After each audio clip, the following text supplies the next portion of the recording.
Merci de nous choisir pour vous informer, mesdames et messieurs, bienvenue à ce journal.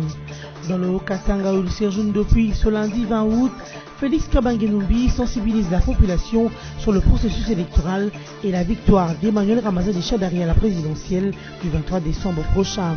Le ministre Kabange Numbi a par l'occasion salué la décision du chef de l'État, Joseph Kabila Kabange, de ne pas briguer un troisième mandat par respect de la Constitution.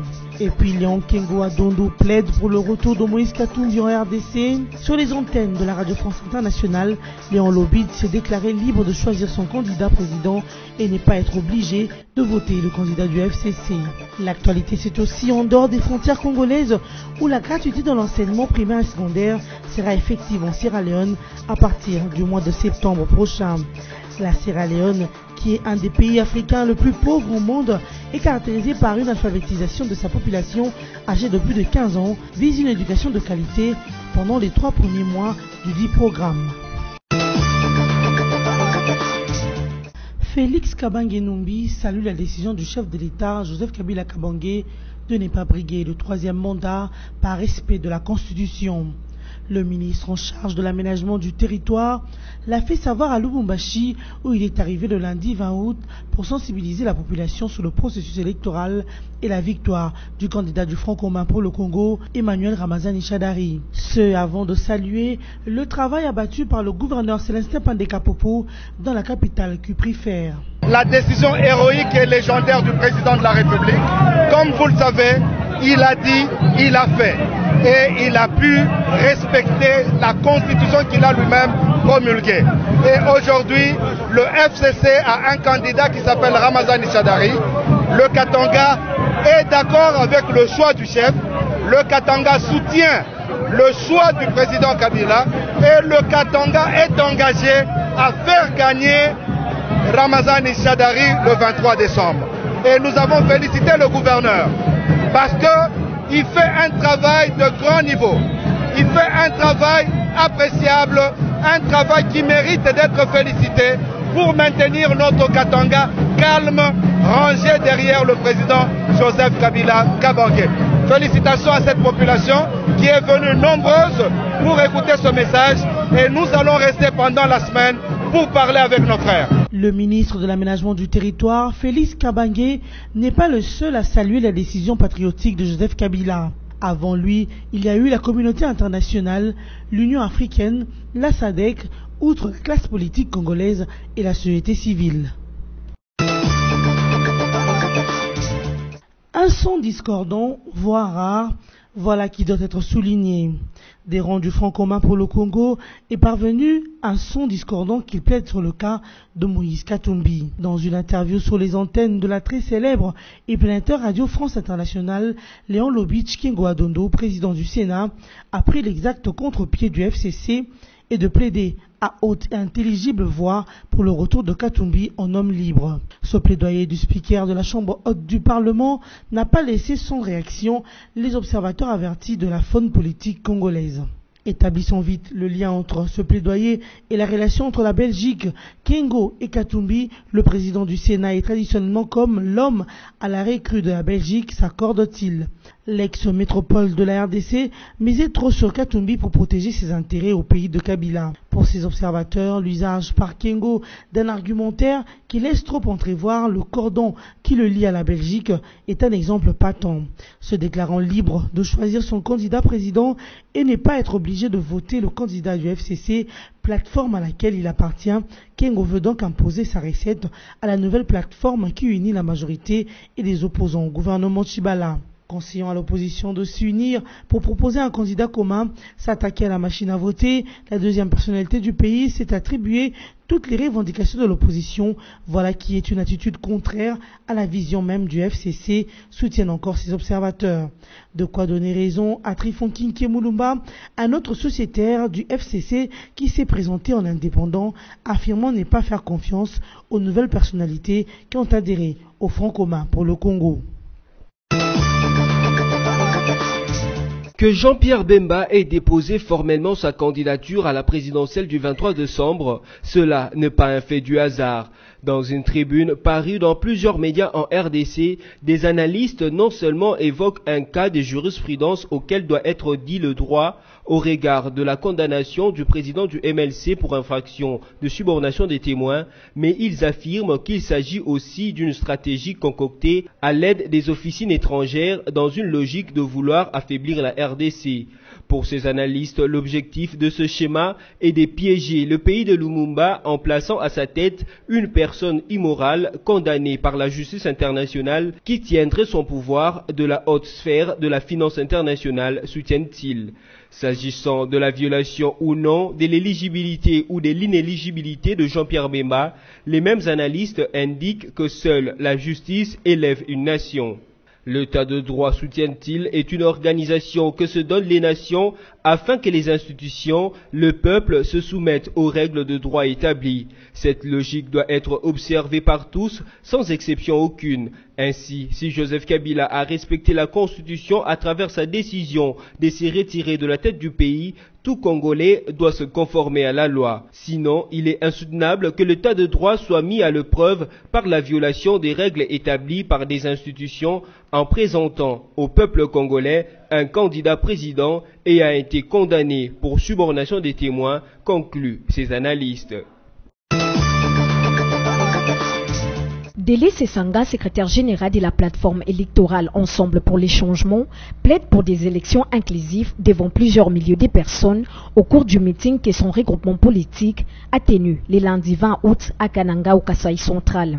Des sources dans les chefs-lieux du Kasaï central affirment que Sessanga n'a pas seulement fait passer le message pour des élections inclusives. Il a surtout réussi à faire adhérer la population à sa thèse pour des élections crédibles et transparentes. Les combats pour l'adhésion de la candidature de l'ancien gouverneur de l'ex-Katanga à l'élection présidentielle du 23 décembre n'est pas terminé en début de la fermeture des bureaux de réception et de traitement des candidats BRTC. Rappelons que le leader de cette plateforme, Moïse Katumbi, n'a toujours pas déposé sa candidature pour l'élection présidentielle du 23 décembre prochain. Et la Commission électorale nationale indépendante va publier le 24 août la liste provisoire des candidats présidents de la République avant de publier la liste définitive en décembre 2018. Thabo Mvuyelo Mbeki, ancien président sud-africain, a-t-il ou pas été nommé comme envoyé spécial de l'Afrique du Sud dans les Grands Lacs en charge notamment du processus électoral en RDC? La question non seulement a fait polémique, mais elle est sur toutes les lèvres dans l'opinion. À en croire des sources recoupées, tout est parti de l'annonce faite dimanche 19 août par les médias sud-africains. Ce dernier avait largement diffusé l'information relative à cette nomination. Pour ces médias, Mbeki a été nommé envoyé spécial de l'Afrique du Sud en République démocratique du Congo. Cependant, Kinshasa, qui par le passé avait déjà levé l'option de ne plus accréditer sur son territoire des envoyés spéciaux, n'a pas tardé de démentir cette information et à durcir le ton à ce sujet. Par le biais de Barnabé Kikaabin Karoubi, chef du collège diplomatique du cabinet du président de la République, a éclairé l'opinion sur cette affaire. Pour lui, cette question a été discutée à la veille de la visite de travail du président Cyril Ramaphosa à Kinshasa. Nous avons rejeté cette idée et cela a été signifié de manière claire à la délégation sud-africaine, a-t-il indiqué. Poursuivant, Kikaabin Karoubi a rappelé que la RDC a connu plusieurs envoyés spéciaux qui ne nous ont servi en rien, à part envenimer la situation au pays. À cause de ça, le président de la République a décidé de mettre fin à l'accréditation des envoyés spéciaux en RDC, a-t-il encore fait savoir, avant de conclure que la RDC n'a rien contre l'ancien président de la nation arc-en-ciel, Thabo Mbeki. Signalant enfin qu'avant de rétropédaler, le porte-parole du gouvernement congolais Lambert Mendo Malanga avait par moments annoncé que le gouvernement congolais avait pris acte de la nomination de Mbeki en tant qu'envoyé spécial de l'Afrique du Sud en RDC. Emmanuel Ramazani Shadari, dauphin de Joseph Kabila, appelle à la solidarité nationale en faveur de victimes de l'incendie qui s'est créé le 19 août 2018 en plein quartier Nyalukemba dans la province de Nord Kivu. Près de 300 maisons ont été du coup détruites, 3 églises et un hôpital endommagés. L'agent causal ou l'effet détonateur de cette tragédie reste encore un mystère jusqu'à présent. Emmanuel Ramazani Shadari exprime sa compassion et sa sympathie envers toutes les familles sinistrées qui ont été éprouvées de façon inopinée. L'autorité provinciale et la Fédération des entreprises du Congo FEC du Nord Kivu demandent aux personnes de bonne volonté d'apporter leur soutien aux sinistrés de Nyalukemba. Désormais, l'éducation gratuite en Sierra Leone. Le président sierra-léonais Julius Maada Bio l'a annoncé le lundi 20 août 2018 au cours d'une cérémonie tenue dans un centre de conférence de la capitale Freetown. Chose dite, chose faite, vu que, pendant sa campagne électorale, Maada Bio a promis l'effectivité de la gratuité de l'éducation. Le programme approuvé va débuter d'ici le mois de septembre prochain. Le président Julius Maada a indiqué que les 3 premiers mois de sa dotation seront versés en faveur de ce programme pour une éducation de qualité à travers l'enseignement primaire et secondaire. Le dirigeant sierra-léonais encourage le parent à fournir les uniformes chaussures et à continuer à bien jouer leur rôle dans le suivi et l'encadrement des élèves à la maison. Notez que le pays se caractérise par l'analphabétisation de sa population âgée de plus de 15 ans. Il est l'un des plus pauvres au monde. Il a été durement frappé par la maladie à virus Ebola de 2014 en 2016. Mesdames et messieurs, nous vous rappelons les principaux titres de ce journal. Dans le Haut-Katanga où il séjourne depuis ce lundi 20 août, Félix Kabange-Numbi sensibilise la population sur le processus électoral et la victoire d'Emmanuel Ramazani Shadari à la présidentielle du 23 décembre prochain. Le ministre Kabange-Numbi a par l'occasion salué la décision du chef de l'État, Joseph Kabila Kabange, de ne pas briguer un 3e mandat par respect de la Constitution. Et puis Léon Kengo Adondo plaide pour le retour de Moïse Katumbi en RDC. Sur les antennes de la Radio France Internationale, Léon Lobid s'est déclaré libre de choisir son candidat président et n'est pas être obligé de voter le candidat du FCC. L'actualité, c'est aussi en dehors des frontières congolaises où la gratuité dans l'enseignement primaire et secondaire sera effective en Sierra Leone à partir du mois de septembre prochain. La Sierra Leone, qui est un des pays africains le plus pauvre au monde, est caractérisée par une alphabétisation de sa population âgée de plus de 15 ans, vise une éducation de qualité pendant les 3 premiers mois du dit programme. Ainsi se termine cette édition d'actualité. Merci de nous rester fidèles.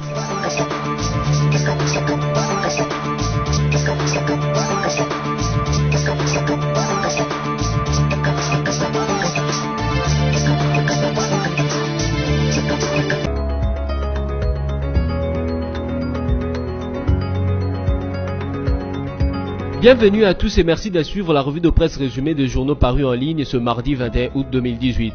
Ouvrons cette revue de presse avec les sites d'information Congo Virtuel qui écrit Mbeki envoyé en RDC, une fake news de la Libre. Thabo Mbeki ne viendra pas en RDC comme envoyé spécial ni de la SADC ni de l'Afrique du Sud. Kikaya Binkaroubi, diplomate des carrières et actuel chef des collèges des conseillers diplomatiques du président Joseph Kabila, est intervenu en milieu de matinée dans les médias, surtout ceux en ligne, pour démentir cette nouvelle qui s'est répandue à la vitesse virale à partir des médias sud-africains qui l'ont diffusée.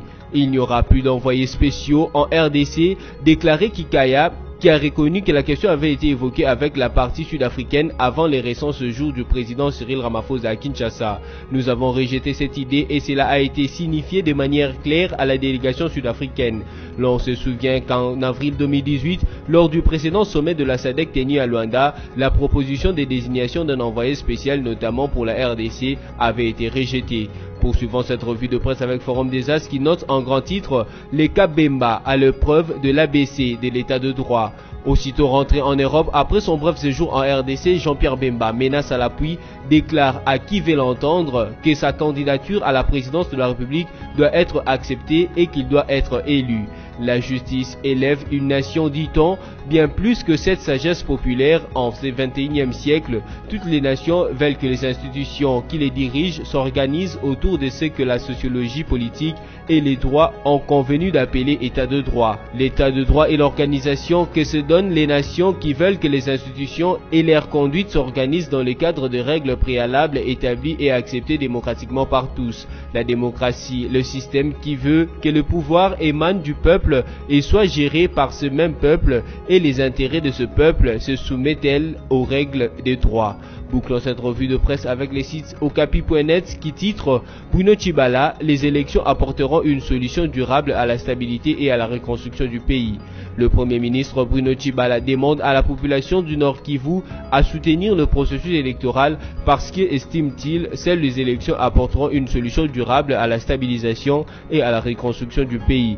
Il a fait cette déclaration lundi 20 août lors de son passage à Goma où il a lancé le travaux de la modernisation du stade de l'unité. L'une des missions qui était dévolue à ce gouvernement était de conduire le peuple congolais aux élections.